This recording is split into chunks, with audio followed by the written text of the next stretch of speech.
हमारी वो? चंदर ने चौंक कर पूछा। अरे हाँ, तुम्हारी पम्मी रानी। अच्छा, वो आई थी? क्या बात हुई? कुछ नहीं, तुम्हारी तस्वीर देख देख कर रो रही थी। सुधा ने उंगलियां नचाते हुए कहा। मेरी तस्वीर देखकर? अच्छा, और थी कहाँ मेरी तस्वीर? अब तुम वो तो बहस करने लगे। हम कोई वकील हैं? तुम कोई नई बात बताओ, सुधा बोली। हम तो तुम्हें बहुत बहुत बात बताएंगे, पूरी कहानी है। इतने में बिनती आई। उसके हाथ में एक तश्तरी थी और एक गिलास। तश्तरी में कुछ मिठाई थी और गिलास में शरबत। उसने लाकर तश्तरी चंदर के सामने रख दी। ना भाई, हम नहीं खाएंगे। चंदर ने इनकार किया। बिनती ने सुधा की ओर देखा। खा लो, लगे नखरा करने। लखनऊ से आ रहे हैं ना, तकल्लुफ़ ना करें। तो मालूम कैसे हो?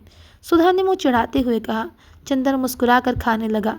दीदी के कहने पर खाने लगे आप? बिनती ने अपने हाथ की अंगूठी की ओर देखते हुए कहा। चंदर हंस दिया। कुछ बोला नहीं। बिनती चली गई। बड़ी अच्छी लड़की मालूम पड़ती है।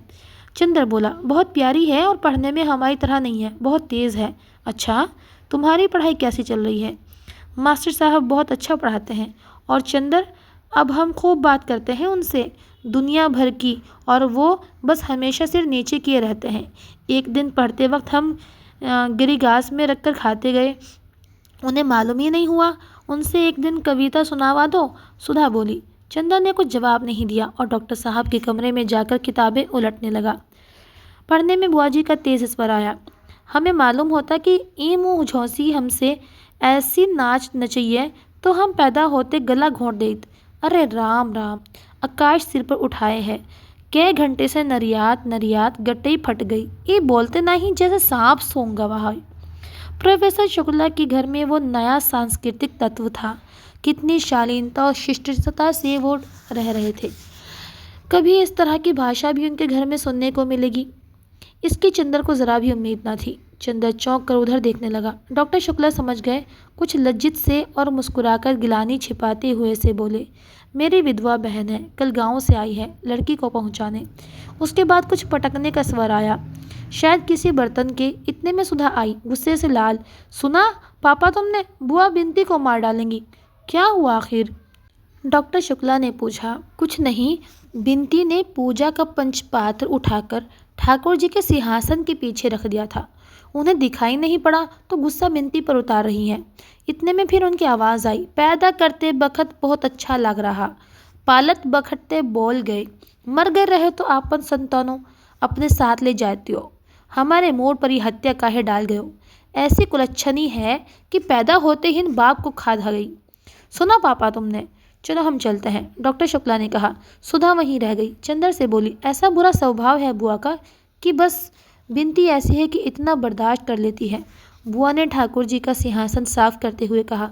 रोवत काहे हो? कौन तुम्हारे माई बाप को गरियावा है कि ई आंसुआ ढका रही हो? ये सब चोचला अपने ओ को दिखाओ जाए के।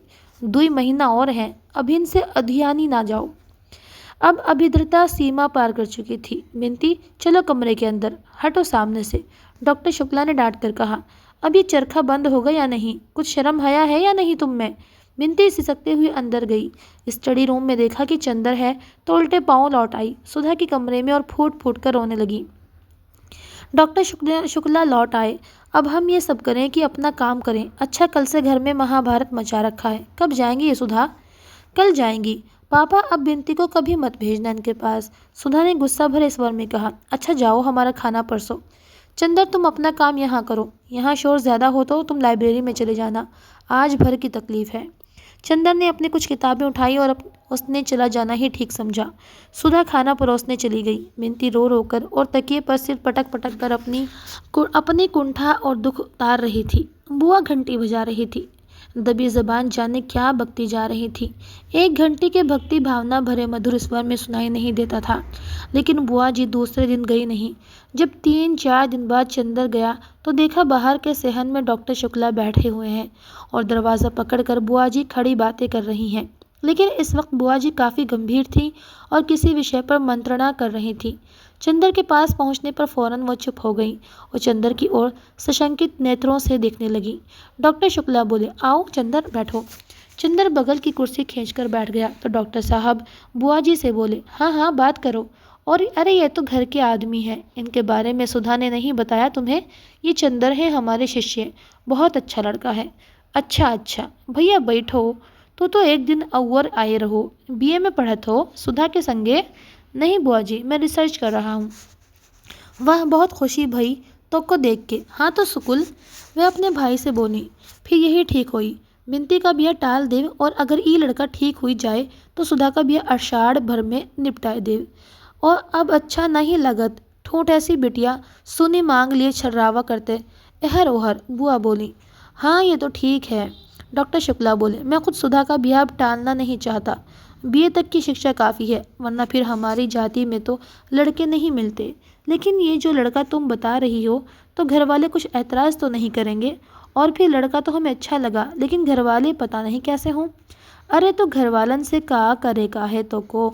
लड़का तो अलग है, अपने आप पढ़ रहा है, और लड़की अलग रही है, न सास कड़न न ननद की धौंस। हम पत्री मंगवाए देहत ही मिलवाए ले। डॉक्टर शुक्ला ने स्वीकृति में सर हिला दिया। तो फिर बिनती के बारे में क्या कहते हो? अगन तक टाल दिए जाए ना, बुआ जी ने कहा। हाँ हाँ, डॉक्टर शुक्ला ने विचार में डूबे हुए कहा। तो फिर तुम ही इन जुताई पिटियों बड़ नक्कू से कह दियो, आए के कल से हमारी छाती पर मूंग दलत है। बुआ जी ने चंदर की ओर किसी को निर्देशित करते हुए कहा और चली गई। चंदर चुपचाप बैठा था, जाने क्या सोच रहा था। शायद कुछ भी नहीं सोच रहा था, मगर फिर भी अपने विचार शून्यता में ही खोया हुआ सा था। जब डॉक्टर शुक्ला उसकी ओर मुड़े और कहा चंदर, तो वह एकदम से चौंक गया और जाने किस दुनिया से लौट आया। डॉक्टर चंदर ने कहा, अरे तुम्हारी तबीयत खराब है क्या? नहीं तो, एक फीकी हंसी हंसकर चंदर ने कहा। तो मेहनत बहुत कर रहे होंगे। कितने अध्याय लिखे अपने थीसिस के? अब मार्च ख़त्म हो रहा है और पूरा अप्रैल तुम्हें थीसिस टाइप कराने में लगेगा, और मई में हर हालत में जमा हो जानी चाहिए। जी हाँ, बड़े थके स्वर में चंदर ने कहा। 10 अध्याय हो ही गए हैं, 3 अध्याय और होने हैं, और अनुक्रमणिका बनानी है। अप्रैल के पहले सप्ताह तक ख़त्म हो ही जाएगी। अब सिवा थीसिस के और करना ही क्या है? एक बहुत गहरी सांस लेते हुए चंदर ने कहा और माथा थाम कर बैठ गया। कुछ तबीयत ठीक नहीं है तुम्हारी? चाय बनवा लो। लेकिन सुधा तो है नहीं, न महाराजन है। डॉक्टर साहब बोले। अरे सुधा? सुधा के नाम पर चंदर चौंक गया। हाँ, अभी वह सुधा के ही बारे में सोच रहा था जब बुआ जी बात कर रही थी। क्या सोच रहा था? देखो, उसने याद करने की कोशिश की, पर कुछ याद ही नहीं आ रहा था। पता नहीं क्या सोच रहा था, पता नहीं था। कुछ सुधा के ब्याह की बात हो रही थी शायद। क्या बात हो रही थी? कहाँ गई सुधा? चंदर ने पूछा। आज शायद साबिर साहब के यहाँ गई है। उनकी लड़की उनके साथ पढ़ती है ना, वहीं गई है बिनती के साथ।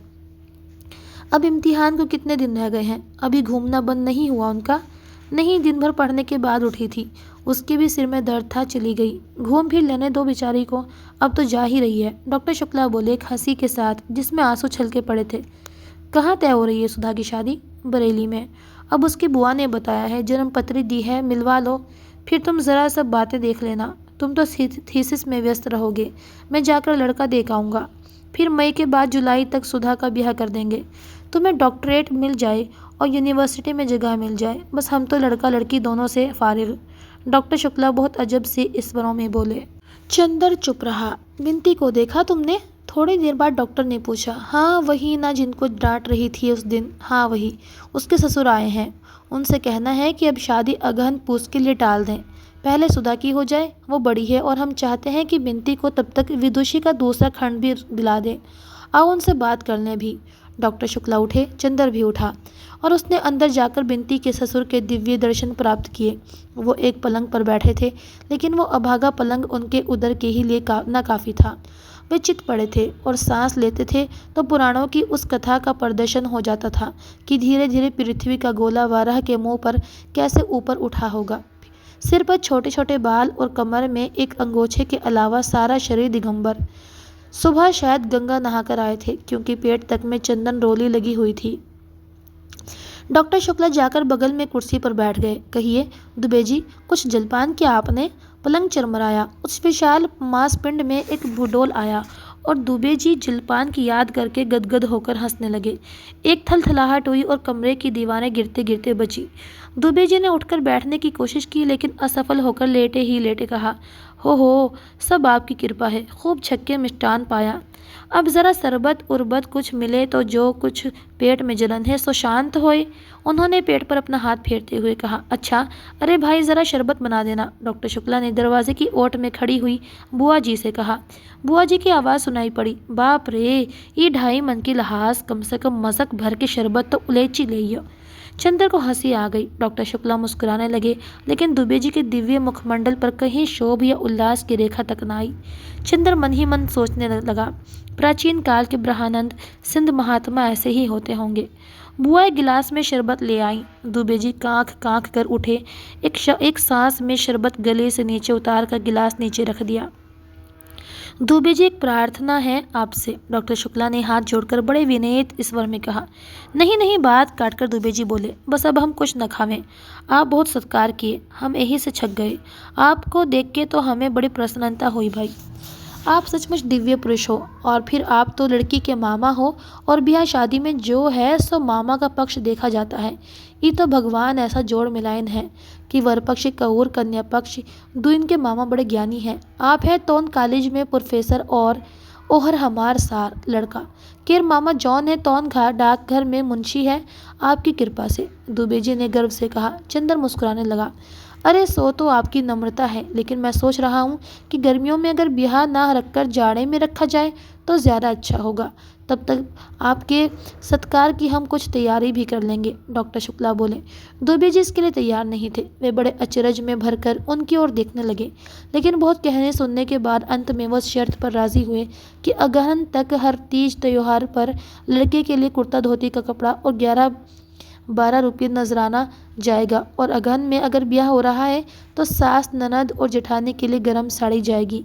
और जब जब दुबे जी गंगा नहाने प्रयागराज आएंगे तो उनका रोचना एक थाल कपड़े और एक स्वर्ण मंडित जौ से होगा। जब डॉक्टर शुक्ला ने यह स्वीकार कर लिया तो दुबे जी ने उठकर अपना झालम झोला कुर्ता गले में अटकाया और अपनी गठरी हाथ में उठाकर बोले, अच्छा तो अब आज्ञा देव, हम चलिए अब।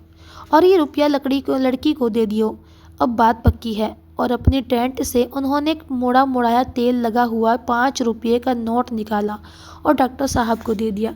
चंदर, एक तांगा कर दो दुबे जी को। अच्छा आओ हम भी चलें। जब ये लोग लौटे तो बुआ जी थैली से कुछ धर निकाल रही थी। डॉक्टर शुक्ला ने नोट बुआ जी को देते हुए कहा, लो ये दे गए तुम्हारे समधी जी लड़की को। 5 का नोट देखा तो बुआ जी सुलग उठी।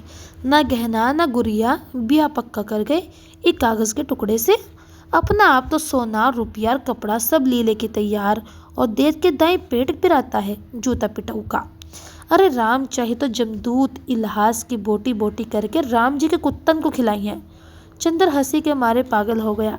बुआ जी ने थैली का मुंह बांधा और बोली, अभिन तक बिनती का पता न, और तू तुर्कन मलेच्छन के हियाँ कुछ खा पी लिहाज तो फिर हमरे हियाँ गुजारा नहीं होना होगा। बड़ी आज़ाद हो गई है सुधा की सह पाए के। आवे देव, आज हम भद्रा उतारी थी। डॉक्टर शुक्ला अपने कमरे में चले गए।